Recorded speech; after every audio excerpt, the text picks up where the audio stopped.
Primer día de la primera semana, antes de la consagración a la Virgen María.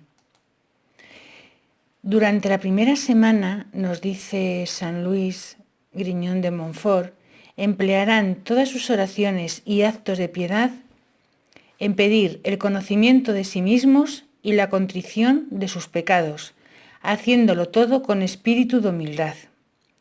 Por tanto, podrán, si quieren, meditar lo que he dicho de nuestro mal fondo y no considerarse en los 6 días de esta primera semana más que como caracoles, babosas, sapos, cerdos, serpientes y animales inmundos.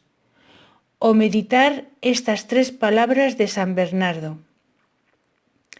Piensa en lo que fuiste, un poco de barro, en lo que eres, un poco de estiércol, en lo que serás, pasto de gusanos.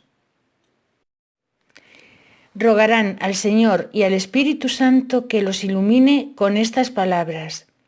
Señor, que yo vea. Señor, que me conozca.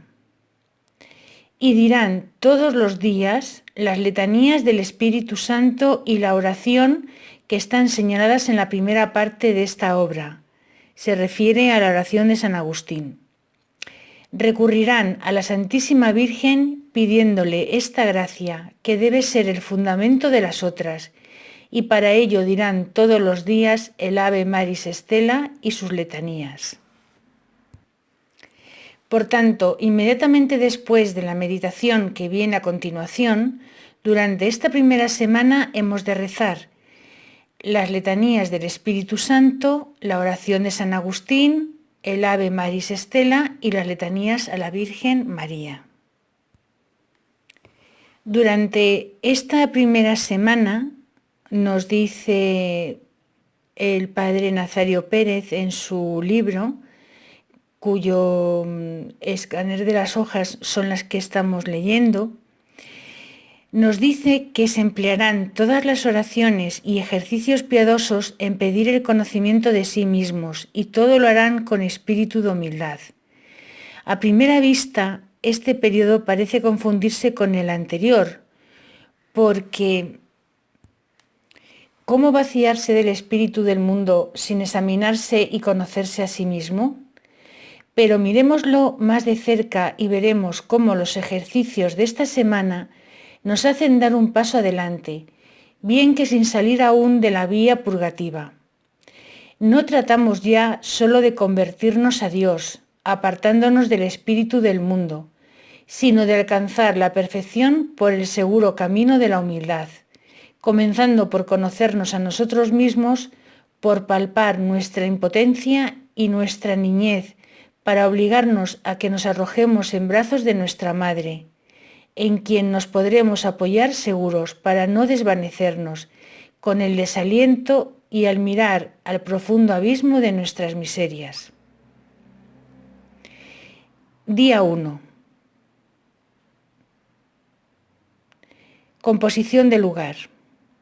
Ver con la vista imaginativa y considerar mi ánima ser encarcelada en este cuerpo corruptible, y todo el compósito, el hombre, el compuesto de cuerpo y alma, en este valle como desterrado entre brutos animales.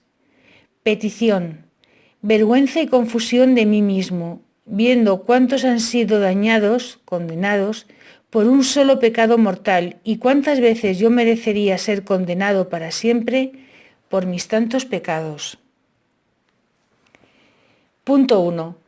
Traer en memoria el pecado de los ángeles, como siendo ellos criados, con tan excelentes potencias intelectuales que no pueden compararse con las nuestras, con tanto poder natural que uno solo pudiera deshacer todo el mundo, criados en gracia, y con tantos dones sobrenaturales y tanta hermosura que las divinas letras nos lo representan en las delicias del paraíso, vestidos de piedras preciosas como sapientísimos y hermosísimos príncipes, no se queriendo ayudar con su libertad para hacer reverencia a su Criador y Señor, viniendo en soberbia.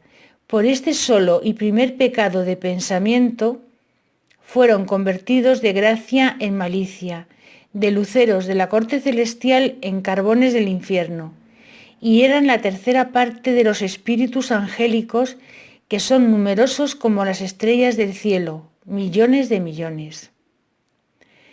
Traer en comparación de un pecado de los ángeles tantos pecados míos y donde ellos, por todos conceptos tan superiores a mí, por un solo pecado y de pensamiento, y el primero que se cometía, fueron al infierno, sin que hubiera compasión ni tiempo ni de penitencia. ¿Cuántas veces yo le he merecido por tantos pecados de pensamiento, palabra y obra, cometidos después de tantos castigos y después de haber muerto por mí el Hijo de Dios? Ay, Reina de misericordia, ¿qué fuera de mí si tú no me hubieras amparado con tu poderosa intercesión? ¿Y qué será de mí si tú no continúas siendo mi abogada? Punto 2. Traer a la memoria cómo Adán y Eva, siendo vedados que no comiesen del árbol de la ciencia, y ellos comiendo y asimismo pecando, fueron lanzados del paraíso y vivieron sin la justicia original que habían perdido, toda su vida en muchos trabajos y mucha penitencia. Todo esto por un solo pecado, menor acaso que los míos, y lo que es todavía más por este solo pecado. Cuánta corrupción vino a todo el género humano, andando tantas gentes para el infierno. De manera que de este solo pecado vinieron tantos males y todos los hombres del mundo perdieron su felicidad temporal y muchísimos su felicidad eterna. Tan gran castigo merece un solo pecado, pues ¿qué merecerán tantos míos y cuánto debiera yo padecer? Punto 3. Para mejor entender la gravedad y malicia del pecado mortal, considerémoslo en un hombre cualquiera que haya cometido uno solo, aunque sea de los más ligeros y excusables. Por ejemplo, en un niño pagano que ha cometido un solo pecado mortal de pensamiento. Esto le bastará para arder eternamente en el infierno, si antes de morir no se arrepiente. Y eso a pesar de ser Dios infinita misericordia, que siempre castiga menos de lo que se merece. Y es que la malicia del pecado es muy grande, por ser contra nuestro Creador y Señor.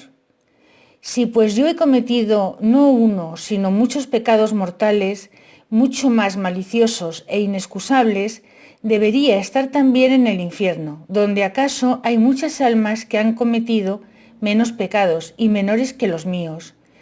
Y, si tal vez no he tenido la desgracia de cometer ningún pecado mortal, habrá, a lo menos en el infierno, muchas almas que han menospreciado menos gracias que yo.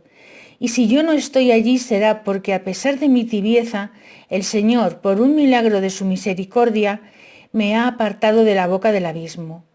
¿No será acaso por alguna pequeña devoción que he tenido a la Reina de los Ángeles? Punto 4. Pero la razón última, porque a mí me ha perdonado el Padre de las Misericordias, será siempre la muerte de su preciosísimo Hijo. En ella sí que he de mirar sobre todo los efectos del pecado, que, si el Hijo de Dios sufre tan terrible y afrentosa muerte, es porque, como dijo Isaías, puso en él su Padre las iniquidades de todos nosotros. Cuán horrenda cosa debe de ser el pecado, cuando tanto permite Dios que sufran por él su Hijo inocentísimo, a quien ama con amor infinito, y su Madre Inmaculada, en quien se complace sobre todas las criaturas. Imaginando pues a Cristo nuestro Señor delante y puesto en cruz, hacer un coloquio como de creadores venido a hacerse hombre y de vida eterna a muerte temporal, y así a morir por mis pecados. Otro tanto mirando a mí mismo lo que he hecho por Cristo, lo que hago por Cristo y lo que debo hacer por Cristo, y así, viéndole tal y así colgado en la cruz, discurrir por lo que se ofreciere. Y mirando también al pie de la cruz, a la dolorosa Madre, he de pensar cuántos dolores le han hecho padecer mis pecados, y cuán generosamente ofrece sus sufrimientos por mí. Y asimismo he de preguntarme, ¿qué he hecho por María? ¿Qué hago por María? ¿Qué debo hacer por María? Poco será hacerme esclavo cuando Jesucristo se ha hecho esclavo y ha muerto como esclavo por mí.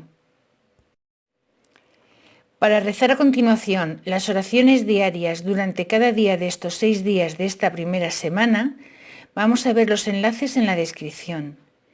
Y aquí es el fin de la práctica del primer día de la primera semana antes de la consagración a la Virgen María.